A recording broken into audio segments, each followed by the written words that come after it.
قرآن مجید کی سب سے عظمت صورت، سب سے عظیم صورت سورہ فاتحہ جو ہے حضرت سعید بن معلہ رضی اللہ تعالیٰ عنہ کو سکھائی۔ حضرت عبداللہ بن عباس رضی اللہ تعالیٰ عنہ فرماتے ہیں، حضرت عبداللہ بن عباس رضی اللہ تعالیٰ عنہ صحابی رسول ہیں، آپ فرماتے ہیں کہ حضور سید عالم صلی اللہ تعالیٰ علیہ وآلہ وسلم، حضرت عبداللہ بن عباس فرماتے ایک مرتبہ ایک فرشتہ آسمان سے نازل ہوا اور اس نے سید المرسلین صلی اللہ تعالیٰ علیہ وآلہ وسلم کی بارگاہ میں سلام پیش کر کے عرض کی، یا رسول اللہ صلی اللہ تعالیٰ علیہ وآلہ وسلم، آپ کو ان دو نوروں کی بشارت ہو جو آپ کے علاوہ کسی اور نبی کو عطا نہیں کیے گئے۔ اور وہ دو نور کیا ہے میرے ناظرین کرام؟ سورہ فاتحہ اور سورہ بقرہ کی آخری آیتیں۔ یہ دو نور ہیں جو آقا کریم صلی اللہ تعالیٰ علیہ وآلہ وسلم کو عطا کیے گئے ہیں۔ حضرت ابی بن کعب رضی اللہ تعالیٰ عنہ سے روایت ہے، حضور پر نور صلی اللہ تعالیٰ علیہ وآلہ وسلم نے ارشاد فرمایا، اللہ تعالیٰ نے توریت اور انجیل میں ام القرآن کی مثل کوئی صورت نازل نہیں فرمائی، یعنی سورہ فاتحہ کی مثل اللہ تبارک و تعالیٰ نے کوئی بھی صورت نازل نہیں فرمائی۔ حضرت عبد المالک بن عمیر رضی اللہ تعالیٰ عنہ سے روایت ہے، نبی کریم صلی اللہ تعالیٰ علیہ وآلہ وسلم نے ارشاد فرمایا، سورہ فاتحہ ہر مرض کے لیے شفا ہے۔ حضور سید عالم صلی اللہ علیہ وسلم نے فرمایا کہ سورہ فاتحہ ہر مرض کی شفا ہے۔ اگر ہم بیمار ہو جائیں یا کوئی بیماری ہمیں لاحق ہو جائے تو ہمیں سورہ فاتحہ پڑھ کر جو ہے دم کرنا چاہیے، کہ میرے آقا علیہ السلام نے حضرت عبد الملک بن عمیر رضی اللہ تعالیٰ عنہ سے فرمایا کہ سورہ فاتحہ جو ہے ہر مرض کی دوا ہے، ہر مرض کے لیے شفا ہے۔ تو ضرور جو ہے ہمیں ان باتوں پر عمل کرنا چاہیے۔ میرے ناظرین کرام، آپ کے سامنے میں نے سورہ فاتحہ کا مختصر سا تعارف پیش کیا۔ سورہ فاتحہ سے متعلق شرعی مسئلہ بھی میں آپ کو بتاتا ہوں کہ نماز میں سورہ فاتحہ پڑھنا واجب ہے۔ امام اور تنہا نماز پڑھنے والا اپنے زبان سے سورہ فاتحہ پڑھے گا، جبکہ مقتدی امام کے پیچھے خاموش رہے گا۔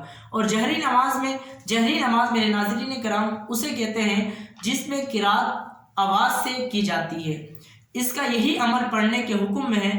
اللہ تعالیٰ نے کلام لاریب میں تلاوت کے وقت مقتدی کو خاموش رہنے اور قرات سننے کا حکم دیتے ہوئے ارشاد فرمایا، وَإِذَا قُرِئَ الْقُرْآنُ فَاسْتَمِعُوا لَهُ وَأَنصِتُوا لَعَلَّكُمْ تُرْحَمُونَ۔ جب قرآن پڑھا جائے تو اسے غور سے سنو اور خاموش رہو تاکہ تم پر رحم کیا جائے۔ سورہ فاتحہ کا فضائل بہت سارے ہیں جو آپ کی بارگاہ میں مختصر سا جو ہے پیش کرتا ہوں کہ حضرت ابو سعید بن معلہ رضی اللہ تعالیٰ عنہ فرماتے ہیں کہ میں نماز پڑھ رہا تھا تو مجھے نبی کریم صلی اللہ تعالیٰ علیہ وآلہ وسلم نے بلایا، لیکن میں نے جواب نہ دیا۔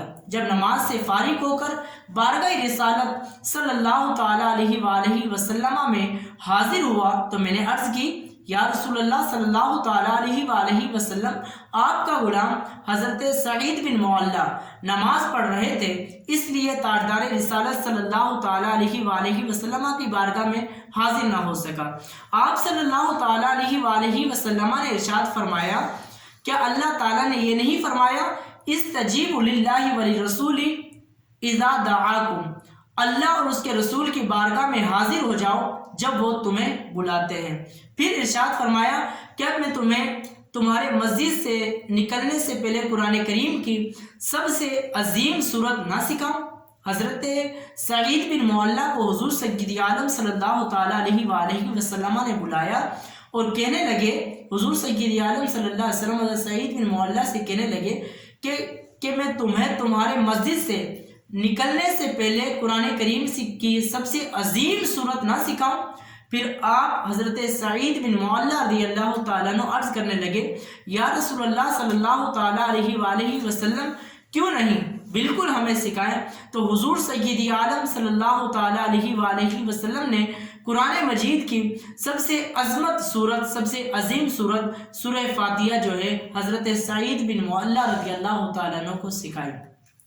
حضرت عبداللہ بن عباس رضی اللہ تعالیٰ عنہ فرماتے ہیں، حضرت عبداللہ بن عباس رضی اللہ تعالیٰ عنہ صحابی رسول ہیں، آپ فرماتے ہیں کہ حضور سید عالم صلی اللہ تعالیٰ علیہ وآلہ وسلم حضرت عبداللہ بن عباس فرماتے ایک مرتبہ ایک فرشتہ آسمان سے نازل ہوا اور اس نے سید المرسلین صلی اللہ تعالیٰ علیہ وآلہ وسلم کی بارگاہ میں سلام پیش کر کے عرض کی یا رسول اللہ صلی اللہ تعالیٰ علیہ وآلہ وسلم آپ کو ان دو نوروں کی بشارت ہو جو آپ کے علاوہ کسی اور نبی کو عطا نہیں کیے گئے۔ اور وہ دو نور کیا ہے میرے ناظرین کرام؟ سورہ فاتحہ اور سورہ بقرہ کی آخری آیتیں۔ یہ دو نور ہیں جو آقا کریم صلی اللہ تعالیٰ علیہ وآلہ وسلم کو عطا کیے گئے ہیں۔ حضرت ابی بن کعب رضی اللہ تعالیٰ عنہ سے روایت ہے حضور پر نور صلی اللہ تعالیٰ علیہ وآلہ وسلم نے ارشاد فرمایا اللہ تعالیٰ نے توریت اور انجیل میں ام القرآن کی مثل کوئی صورت نازل نہیں فرمائی، یعنی سورہ فاتحہ کی مثل اللہ تبارک و تعالیٰ نے کوئی بھی صورت نازل نہیں فرمائی۔ حضرت عبد المالک بن عمیر رضی اللہ تعالیٰ عنہ سے روایت ہے نبی کریم صلی اللہ تعالیٰ علیہ وآلہ وسلم نے ارشاد فرمایا سورہ فاتحہ ہر مرض کے لیے شفا ہے۔ حضور سید عالم صلی اللہ علیہ وسلم نے فرمایا کہ سورہ فاتحہ ہر مرض کی شفا ہے۔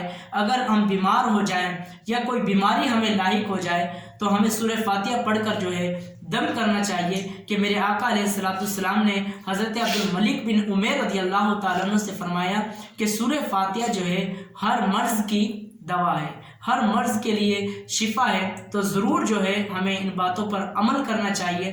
میرے ناظرین کرام، آپ کے سامنے میں نے سورہ فاتحہ کا مختصر سا تعارف پیش کیا۔ سورہ فاتحہ سے متعلق شرعی مسئلہ بھی میں آپ کو بتاتا ہوں کہ نماز میں سورہ فاتحہ پڑھنا واجب ہے۔ امام اور تنہا نماز پڑھنے والا اپنے زبان سے سورہ فاتحہ پڑھے گا، جبکہ مقتدی امام کے پیچھے خاموش رہے گا۔ اور جہری نماز میرے ناظرین کرام اسے کہتے ہیں جس میں قرات آواز سے کی جاتی ہے۔ اس کا یہی عمل پڑھنے کے حکم میں ہے۔ اللہ تعالیٰ نے کلام لاریب میں تلاوت کے وقت مقتدی کو خاموش رہنے اور قرات سننے کا حکم دیتے ہوئے ارشاد فرمایا وَإِذَا قُرِئَ الْقُرْآنُ فَاسْتَمِعُوا لَهُ وَأَنصِتُوا لَعَلَّكُمْ تُرْحَمُونَ۔ جب قرآن پڑھا جائے تو اسے غور سے سنو اور خاموش رہو تاکہ تم پر رحم کیا جائے۔